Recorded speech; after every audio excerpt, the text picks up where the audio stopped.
আসসালামু আলাইকুম রহমতুল্লাহি ওয়া বারাকাতুহু। আজকে আমাদের এলাকা, আমাদের জায়গা এবং সমাজের মাধ্যমে ধর্মীয় সভা হয়, সভা হয় আমাদের এলাকা গ্রামবাসীতে এবং প্রত্যেকটা গ্রামের ভিতরে বাড়ির ভিতরে বর্তমান জামানায় ধর্মীয় সভা হয়। সেখানে কোরআন এবং হাদিস এবং আল্লাহ রসুলের কথা আলোচনা হয়।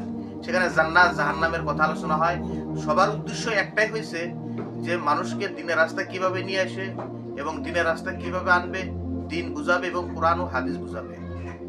কিন্তু বর্তমান জামানায় বর্তমান যেটা ধর্মীয় সভা চলছে সেটা আমাদের ইসলামে সেই ধর্মীয় সভা নয়। এরকম ধর্মীয় সভার ভিতরে মানুষে যে জায়গার ভিতরে ধর্মীয় সভা হয় ওই জায়গার সবার সভাপতি সাহেব থাকেন একজন জেনারেল শিক্ষিত মানুষ।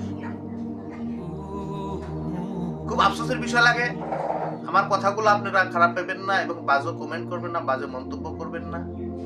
যে ধর্মীয় সবার ভিতরে যে মৌলানা সাহেব বক্তৃতা করে এবং হাদিস কোরআনের কথা উল্লেখ করে, যদি সবার সভাপতি সাহেব যদি সেটাকে না জানে, যে সবার সভাপতি সাহেব যদি কোরআন ও হাদিসের জ্ঞান না থাকে, সে সব আলিমে বকছেন, লেকচার দিচ্ছেন, সে কি দিচ্ছেন, ভুল দিচ্ছেন না শুদ্ধ দিচ্ছেন, সে সভাপতি যদি দিনে শিক্ষা না থাকে, আজ আমাদের সমাজে টাকা পয়সা যার আছে তাকে সভাপতি বানানো হয়, আলিমকে বানানো হয় না। বর্তমান আলিমের থেকে বহু দূরে চলে গেছে ধর্মীয় সভা। শুধু ধর্মীয় সভা আলিমদেরকে দাওয়াত দেওয়া হয় যে অমুক তারিখে অমুক সময় আপনার বয়ান আছে, অমুক সময় আসবেন, এবং এই উপলক্ষে ধর্মীয় সভা উপলক্ষে একটা দাওয়াত দেওয়া হয়। সে দাওয়াতে এসে তিনি লেকচার করে, বক্তৃতা দেয় যে সবার সভাপতি সাহেব থাকে না, কোরআন শিক্ষা থাকে না, হাদিসের শিক্ষা আছে না, কোরআন শিক্ষা আছে না, সূরা ফাতিহা ভালো করে বলতে পারে না, কিরাত বলতে পারে না, মাসলা মাসাইল জানে, কোনো ধরনের জ্ঞান নাই। সে গ্রামের ভিতরে, বড় গ্রামের ভিতরে তার কাছে টাকা বেশি, তার কাছে পাওয়ার আছে, তার কাছে শিক্ষার জ্ঞান নাই, তাকে সবার সভাপতি বানানো হয়। বর্তমান জামানা, বর্তমান সভা চলতেছে না, সবার নামে এগুলা ব্যবসায় চলতেছে। আপনার এলাকা যেখানে আলিম আছে তাকে সবার সভাপতি বানান। ধর্মীয় সভার যে বক্তব্য আনছেন এবং যে মৌলানা সাহেবকে আনছেন, মুফতি সাহেবকে আনছেন, সে কি বক্তব্য দিতেছে, কি শুদ্ধ না ভুল, সে ধরবে কি? আপনাদের এলাকায় একজন আলিমের দরকার, যে আলিম ওখানে স্থান দিবে, যে সবার সভাপতি থাকবে।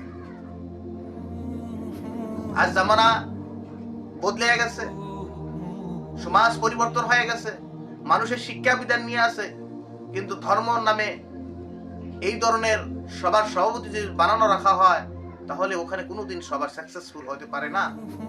যে ধর্মীয় সভা যে হয়, গ্রামের আলিমকে দিয়ে আপনারা সেটাকে স্টার্ট করবেন, শুরু করবেন।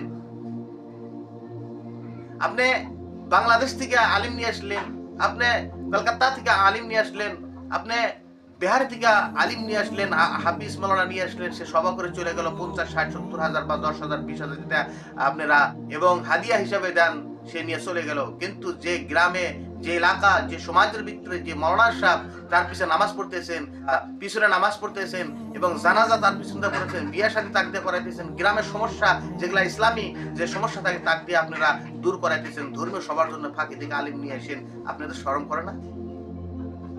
এলাকা আপনার গ্রামবাসী যে আলিমগুলো আছে, হাফিজ আছে, যে কিতাব পড়েছে এবং ফাঁকি থেকে যে মাওলানা নিয়ে এসে সেই এও কিতাবই পড়ছে, অন্য কিতাব পড়ে নাই, তাকে বহু টাকা দিয়েছেন। কিছুগুলা সমাজের মাধ্যমে দেখি 2 লাখ, 3 লাখ, 4 লাখ, 5 লাখ টাকা একটা ধর্মীয় সভায় খরচা হয়, মোষ খিলানো হয়, গরু জব করা হয়, উট জব করা হয়।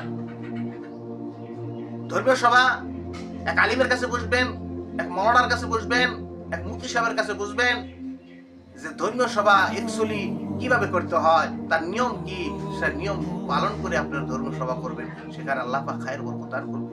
সর্বপ্রথম সভার ভিতরে সভাপতি থাকবেন একজন আলিম। আপনার কোরআন শুধু আলিম থাকবে তাই নয়, যার ভিতরে হাদিস ও কোরআনের জ্ঞান থাকবে, যার ভিতরে কোরআনের জ্ঞান থাকবে, যার ভিতরে হাদিসের নলেজ থাকবে, তাকে আপনারা সবার সভাপতি বানাবেন।